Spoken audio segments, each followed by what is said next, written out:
Għall-ewwel darba l-azzjoni klimatika f'Malta se tiġi indirizzata permezz ta' awtorità li hija responsabbli li tikkoordina u tissorvelja l-miżuri u r-regolamenti marbuta mat-tibdil fil-klima.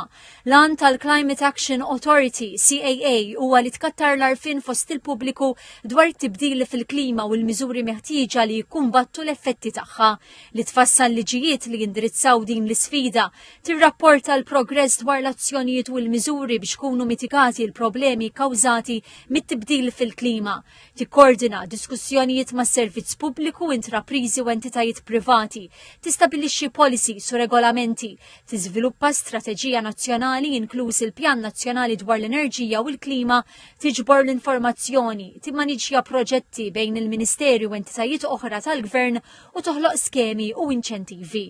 L-awtorità għandha r-responsabilità li tiġbed l-attenzjoni meta jkun hemm policies li ma jkunux jirriflettu il-miri fit-tul tal-Gvern dwar il-klima. Il-kap eżekuttiv tal-awtorità, l-Inġinier Abigail Kutajjar, qalet li fost l-ewwel azzjoni li se tieħu l-awtorità hemm li tixpruna aktar professjonisti biex iwettqu l-bidla.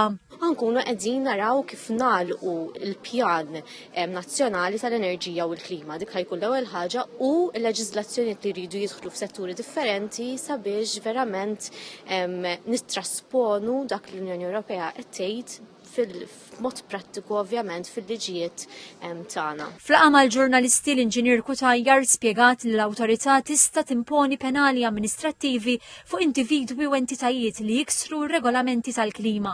L-awtorità se tkun immexxija minn bord magħmul minn chairperson u 6 membri. 2 minn dawn il-membri huma esperti fi kwistjonijiet marbuta mal-klima u 4 oħra li għandhom sfond sod fi kwistjonijiet relatati mal-klima.